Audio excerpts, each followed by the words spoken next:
Praise the Lord. കർത്താവിൻ്റെ അതിപരിശുദ്ധമായ നാമം വാഴ്ത്തപ്പെടുമാറാകട്ടെ. അനുഗ്രഹിക്കപ്പെട്ട നല്ല സമയത്തെ ഓർത്ത് കർത്താവിന് മാനവും മഹത്വവും പുകഴ്ചയും കൊടുക്കുന്നു. ഈ നല്ല സമയം എൻ്റെ പ്രിയപ്പെട്ടവരെ അഭിസംബോധന ചെയ്യാൻ കർത്താവ് ഒരുക്കിയ എല്ലാ നല്ല അവസരങ്ങളെ ഓർത്ത് സ്തോത്രം ചെയ്യുന്നു. നമ്മുടെ ഉറച്ച ചില തീരുമാനങ്ങൾ വലിയ ദൈവപ്രവർത്തിക്ക് കാരണമായി മാറും. നാം എടുത്തിരിക്കുന്ന തീരുമാനങ്ങളെ ഓർക്കുവാനും ദൈവസന്നിധിയിൽ ഉറച്ച ചില തീരുമാനങ്ങൾ എടുക്കുവാനും തയ്യാറാണെങ്കിൽ വലിയ ദൈവപ്രവർത്തികൾ നാളിതുവരെ കാണാത്ത ചില ദൈവപ്രവർത്തികൾ നാം അനുഭവിക്കും, കാണുകയും ചെയ്യും. രൂത്തിന്റെ പുസ്തകം 1-ാം അധ്യായം 16-ാമത്തെ വേദഭാഗം ഇങ്ങനെ വായിക്കുന്നു: അതിന് രൂത്ത് നിന്നെ വിട്ടുപിരിയുവാനും നിന്റെ കൂടെ വരാതെ മടങ്ങിപ്പോകുവാനും എന്നോട് പറയരുതേ. നീ പോകുന്നിടത്ത് ഞാനും പോരും, നീ പാർക്കുന്നിടത്ത് ഞാനും പാർക്കും. നിന്റെ ജനം എൻ്റെ ജനം, നിന്റെ ദൈവം എൻ്റെ ദൈവം. ഉറച്ച ഒരു തീരുമാനം ഒരു സഹോദരി എടുക്കുന്നത് നമുക്ക് കാണാൻ കഴിയും. വലിയ ദുരന്തങ്ങൾ കണ്ട ഒരു കുടുംബം മിസ്രൈമിനകത്തേക്ക് എലീമേലെക്കും കുടുംബവും ക്ഷാമം വന്നതിൻ്റെ പേരിൽ ബെത്ലഹേമിൽ ഒരു ക്ഷാമം വന്നു. അവർ മിസ്രൈമിലേക്ക് യാത്ര പുറപ്പെട്ടു. ക്ഷാമം വന്നതിൻ്റെ പേരിൽ പോയി. എന്നാൽ ക്ഷാമമല്ല അവിടെ സംഭവിച്ചത്, 3 മരണങ്ങൾ സംഭവിക്കുകയാണ്. എലീമേലെക്കും മഹ്ലോനും കില്യോനും മരിക്കുന്നു. 3 പേർ വിധവകളായി മാറുന്നൊരു കാഴ്ച.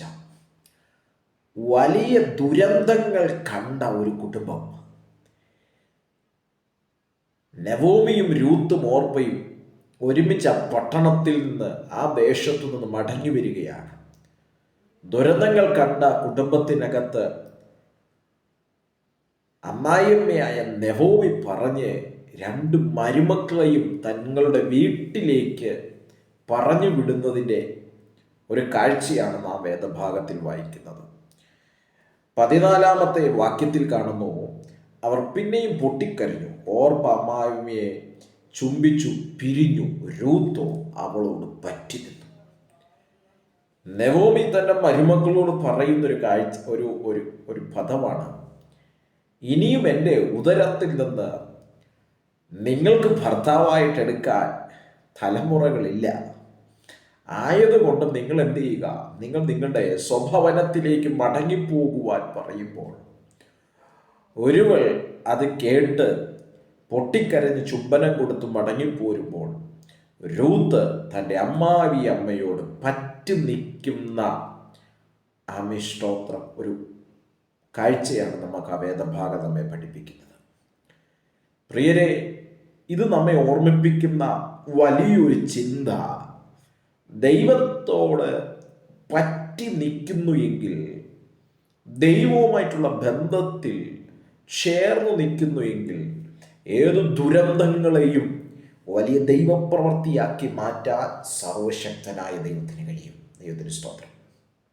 അപ്പോൾ അമ്മാവിയമ്മയോ ഒരാൾ ചുംബിച്ച് പിരിഞ്ഞു പോകുമ്പോൾ ഒരാൾ പറയുന്ന പദമാണ്: നിന്റെ ജനം എൻ്റെ ജനം, നിന്റെ ദൈവം എൻ്റെ ദൈവം. ദൈവത്തിന് സ്തോത്രം.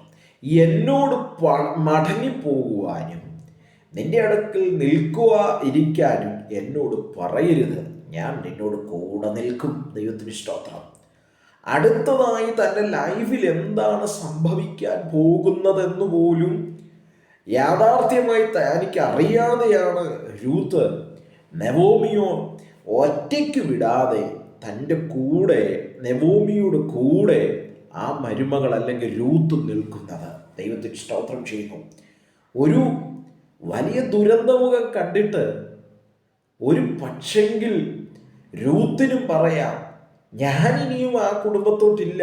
ഒത്തിരി കരച്ചിലുകൾ തന്നതാണ്, ഒത്തിരി വേദനകൾ തന്നൊരു കുടുംബമല്ലേ, ഒരുപാട് നഷ്ടങ്ങളുണ്ടായ സമയങ്ങളല്ലേ, ഞാൻ എൻ്റെ സ്വഭവനത്തിലേക്ക് പൊയ്ക്കൊള്ളാമെന്ന് അവളും അമ്മായിമ്മ പറഞ്ഞതിനനുസരിച്ച് പോകുകയല്ല, മറിച്ച് നിന്റെ ജനം എൻ്റെ ജനമെന്നും നിന്റെ ദൈവം എൻ്റെ ദൈവമെന്നും അവൾ എടുത്ത ഒറ്റ തീരുമാനത്തിൽ അവളുടെ ജീവിതത്തെ തന്നെ മാറ്റിമറിക്കുന്നത് കാണാൻ കഴിയുന്നു. പ്രിയപ്പെട്ടവരെ, നാളിതുവരെ നമ്മുടെ ജീവിതത്തിനകത്ത്, നാളിതുവരെ നമ്മുടെ കുടുംബത്തിനകത്ത് സംഭവിച്ച ചില ദുരന്തങ്ങളെ, ചില വേദനകളെ, ചില പ്രശ്ന സങ്കീർണമായ അവസ്ഥകളെ മാറ്റിമറിക്കുന്നത് ദൈവസന്നിധിയിൽ നാം ചില തീരുമാനങ്ങൾ എടുത്ത് ആ തീരുമാനത്തിൽ ഉറച്ചു നിന്ന് മുൻപോട്ട് പോകാൻ കഴിയുന്നു എങ്കിൽ ഇന്ന് ഈ സമയത്ത് പ്രിയപ്പെട്ടവരെ നോക്കി ഞാൻ ആത്മാവിൽ കൈമാറാം. നാളിതുവരെ അങ്ങ് കാണാത്ത ചില ദൈവപ്രവർത്തികൾ അങ്ങയുടെ ലൈഫിനകത്ത് നടക്കും. ദൈവത്തിന് സ്തോത്രം ചെയ്യുന്നു. ചില ഉറച്ച തീരുമാനങ്ങളുടെ മേൽ പ്രവർത്തിപ്പാൻ കഴിവുള്ള കരുത്തുള്ള ഒരു ദൈവത്തിന്റെ കരം ചലിക്കുന്നുണ്ട്. കർത്താവിന് സ്തോത്രം ചെയ്യുന്നു. അതേ രൂത്ത് പറയുകയാണ്, ഓർമ്മ പൊയ്ക്കോട്ടെ, പ്രശ്നമില്ല എന്ന രൂത്ത് പറയുകയാണ്, ഞാൻ നിന്നോടുകൂടെ പറ്റി നിൽക്കും, നീ എവിടെ പോയാലും ഞാൻ നിന്റെ കൂടെ കഴിയും. ദൈവത്തിന് സ്തോത്രം ചെയ്യുന്നു. അടുത്ത പദം ഇങ്ങനെയാണ് വായിക്കുന്നത്, നീ മരിക്കുന്നിടത്ത് ഞാനും മരിക്കും. ദൈവത്തിന് സ്തോത്രം. നീ മരിക്കുന്നിടത്ത് ഞാനും മരിച്ചടക്കപ്പെടും, മരണത്താൽ അല്ലാതെ ഞാൻ നിന്നെ വിട്ടുപിരിഞ്ഞാൽ യഹോവ തക്കവണ്ണം അധികവും എന്നോട് ചെയ്യുമാറാകട്ടെ. ദൈവത്തിന് സ്തോത്രം ചെയ്യുന്നു. ഒരു വലിയ തീരുമാനത്തെയാണ് കാണാൻ കഴിയുന്നത്. അടുത്തത് എന്ത് സംഭവിക്കുമെന്നറിയത്തില്ല. പക്ഷേ ആ തീരുമാനത്തിൻ്റെ മേൽ ദൈവത്തിൻ്റെ അസാധാരണ പ്രവൃത്തി രൂത്തിനു വേണ്ടി ചലിക്കുകയാണ്. മാറിക്കളയുന്നവരെ അല്ല, ദുരന്തങ്ങൾ കണ്ട്, പ്രതിസന്ധികൾ കണ്ട്, പ്രതികൂലങ്ങൾ കണ്ട് ആ ഇഷ്ടത്തിന് കൈകൊടുത്ത് പിരിഞ്ഞു പോകുന്ന കൂട്ടത്തിലല്ല. ഏതു പ്രശ്നത്തിൻ്റെ നടുവിലും, പ്രതികൂലത്തിൻ്റെ നടുവിലും, ഏതു ദുരന്തങ്ങളുടെ നടുവിലും യഹോവയായ ദൈവത്തോട് പറ്റി നിൽക്കാൻ തയ്യാറാകുന്നെങ്കിൽ എത്ര വലിയ പ്രതിസന്ധികൾ മുന്നിൽ വന്നിട്ടും ദൈവത്തെ വിട്ടുമാറത്തില്ല, ദൈവവുമായിട്ടുള്ള ബന്ധത്തിൽ നിന്ന് മാറിപ്പോകത്തില്ല എന്നുള്ള ഉറച്ച തീരുമാനത്തിലാണ് അങ്ങ് യാത്ര ചെയ്യുന്നതെങ്കിൽ അങ്ങയോട് പരിശുദ്ധാത്മാവ് ഇന്ന് ഈ സമയത്ത് കൈമാറുന്ന ഒരു ദൂതുണ്ട്. അത് മറ്റൊന്നുമല്ല, അങ്ങ് നാളിതുവരെ അങ്ങയുടെ ലൈഫിൽ കാണാത്ത, അങ്ങയുടെ കുടുംബത്തിൽ വെളിപ്പെടാത്ത ചില ദൈവപ്രവർത്തികളും ദൈവിക നന്മകളും അങ്ങയുടെ കുടുംബത്തിനകത്ത് ചലിക്കുവാൻ തുടങ്ങും. നമ്മളുടെയൊക്കെ പ്രശ്നം എന്താണെന്ന് പറഞ്ഞാൽ തീരുമാനങ്ങൾ എടുക്കാൻ പറ്റത്തില്ല. ഒന്നെങ്കിൽ തീരുമാനങ്ങൾ എടുത്താൽ തീരുമാനത്തിൽ ഉറച്ചു നിൽക്കത്തില്ല.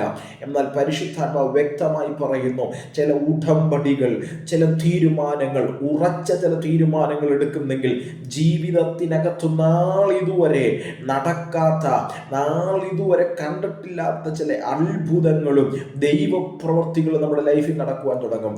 രൂത്ത് അമ്മാവിയമ്മയോട് പറ്റി നിന്നതുപോലെ, അവൾ ആ തീരുമാനം എടുത്തതുപോലെ ഉറച്ച ചില തീരുമാനങ്ങൾ എടുക്കുവാൻ കർത്താവ് നമ്മെ ഈ ദിവസങ്ങളിൽ നമ്മെ സഹായിക്കട്ടെ എന്ന് ഞാൻ പ്രാർത്ഥിക്കുന്നു. കർത്താവ് നമ്മെ ഒത്തിരി അനുഗ്രഹിക്കട്ടെ. ഉറച്ച തീരുമാനമെടുത്ത രൂത്തിനെ 2-ാം അധ്യായത്തിൽ മഹാധനവാനായ ഒരു ചർച്ചക്കാരനായ ബോവസിന്റെ വയലിലേക്ക് അവൾ ചെല്ലുകയും ബോവസിന്റെ അരികിൽ ചെന്ന് ബോവസിന്റെ വീട്ടിലേക്ക് അവൾ കയറുകയും ചെല്ലുകയാണ്. ഉറച്ച തീരുമാനത്തിനകത്ത് വലിയ ദൈവപ്രവൃത്തി വെളിപ്പെട്ടു. രൂത്തിനെ പോലെ ഉറച്ച തീരുമാനമെടുക്കുവാൻ, ഉറച്ചു നിൽക്കുവാൻ ദൈവസന്നിധി നമുക്ക് കഴിയട്ടെ എന്ന് ഞാൻ പ്രാർത്ഥിക്കുന്നു. God bless you. കർത്താവ് വചനങ്ങളാൽ നമ്മെ എവരെയും അനുഗ്രഹിക്കട്ടെ. Thank you.